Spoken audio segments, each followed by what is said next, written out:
Comrades and friends, welcome to the program Global Weekly News, serial number 196. Item number 1, Taiwan President visits Swaziland. Swaziland is a monarchy in South Africa. Taiwan's President Lai Ching-te will visit Swaziland in April to commemorate 40 years of rule by Africa's last absolute monarch, King Swati III. The Communist Party of Swaziland has called for protests against this visit. Under his repressive rule, with all the political parties banned, Swaziland is the only African country to recognize Taiwan as a sovereign country in violation of the globally accepted One China policy. Taiwan is recognized by only 11 other countries in the world, mostly Caribbean and some small Pacific islands, whose foreign policy is largely devised in the United States. The US itself, however, maintains a one China policy formally, while aiding Taiwanese separatism, including with massive military support. Taiwan provides both material and symbolic support to Swaziland that denies the people basic democratic rights. Their support strengthens a parasitic system that thrives on inequality, repression, and the silencing of the dissenters.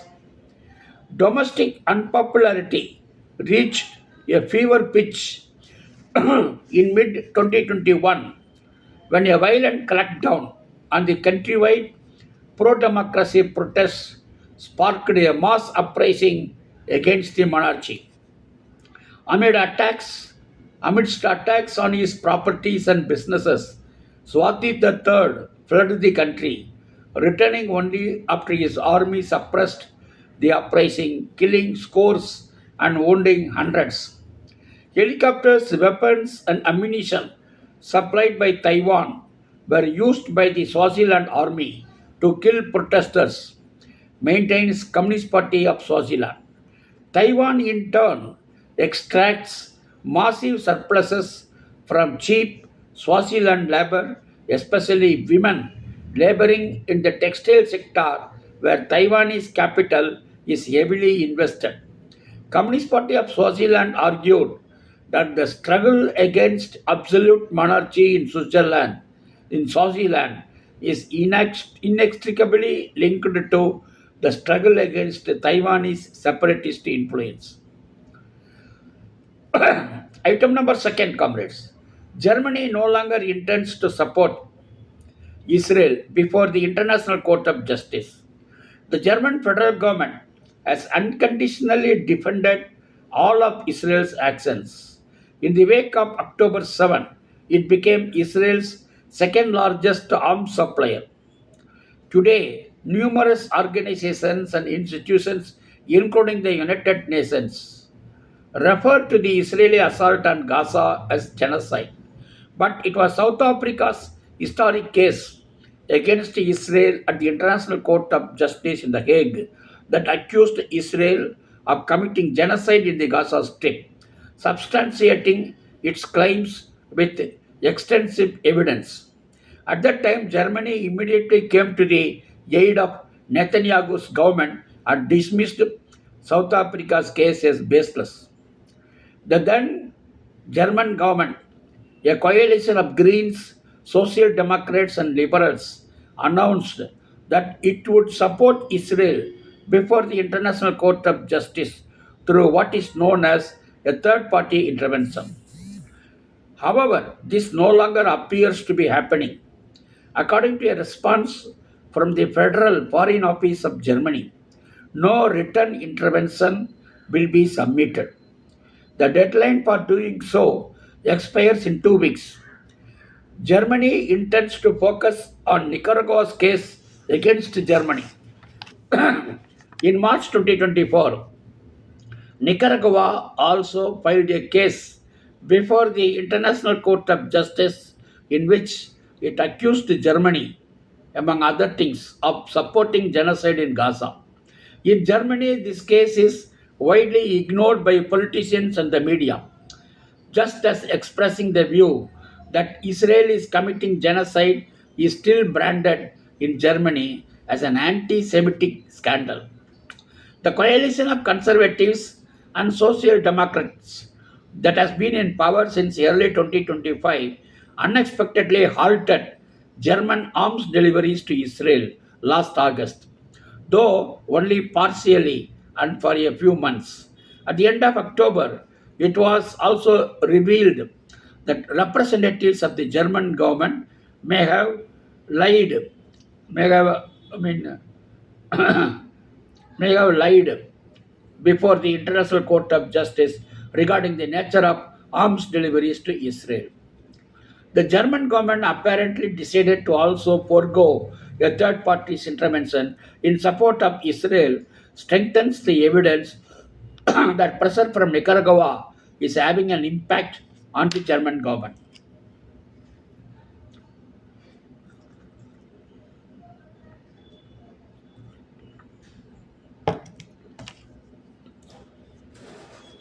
Well, comrades, item number three, US Israeli attacks on Iran's civilian sites intensify. Israel claimed on 25th March that it alone has dropped 15,000 bombs on Iran since February 28, four times more than the 12-day war in June last year. Combined US Israeli bombings in Iran have caused massive damage to civilians. The joint US Israeli strikes, which have continued for 26 days on 25th March, have killed over 1,500 and wounded nearly 20,000 Iranians. The US alone has hit over 9,000 targets in Iran, with the US Israeli strikes failing to discriminate between civilian and military targets.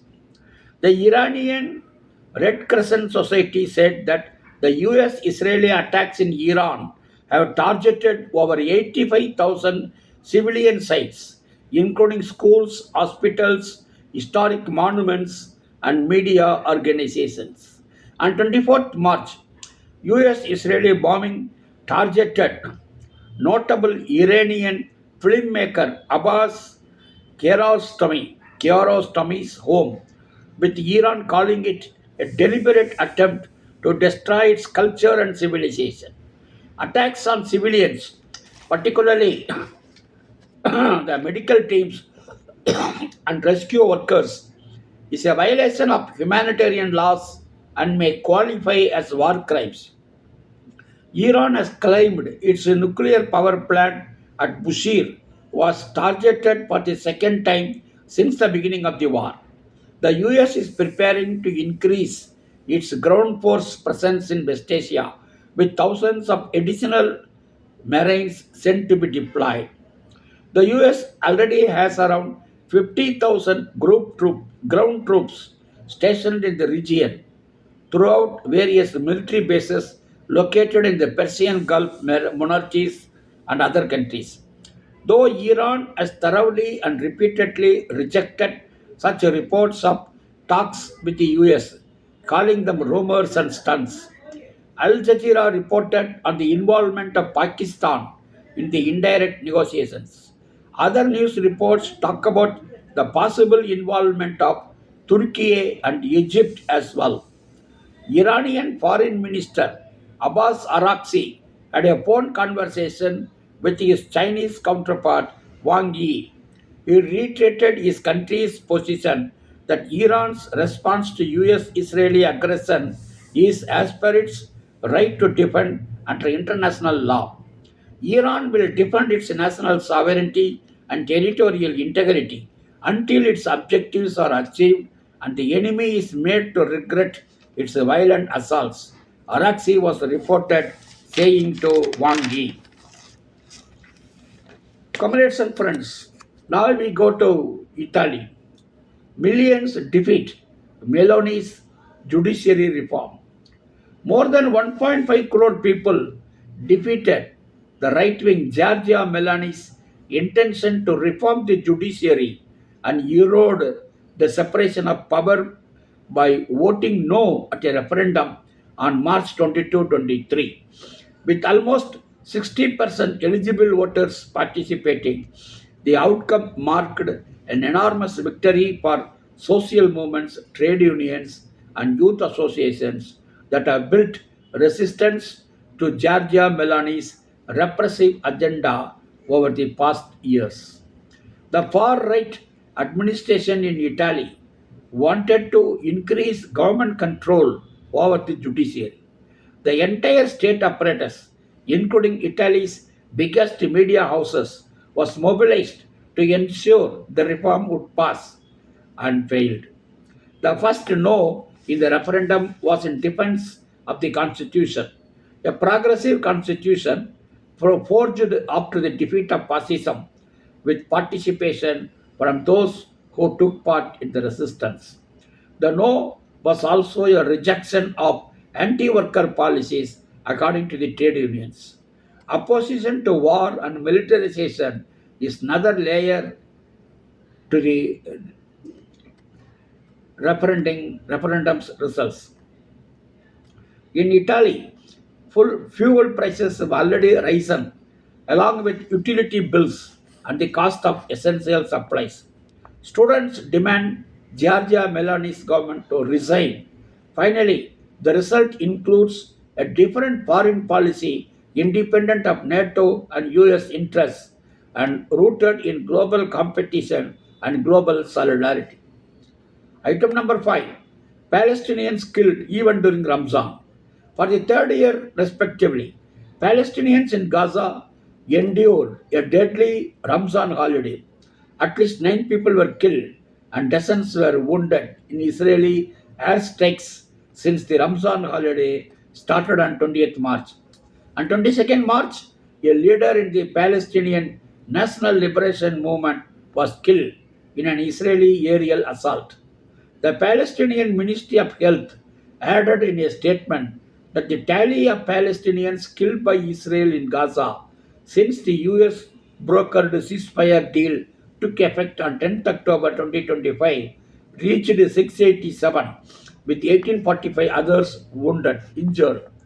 This takes the death toll of Palestinians killed since Israel's genocidal aggression on the war-torn territory began on 7th October 2023 to 72,263 people, with 171,944 other Palestinians wounded.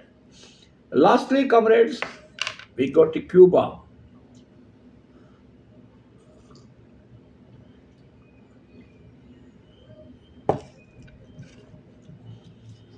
Unilateral coercive measures and the politics of punishment of Cuba by the United States.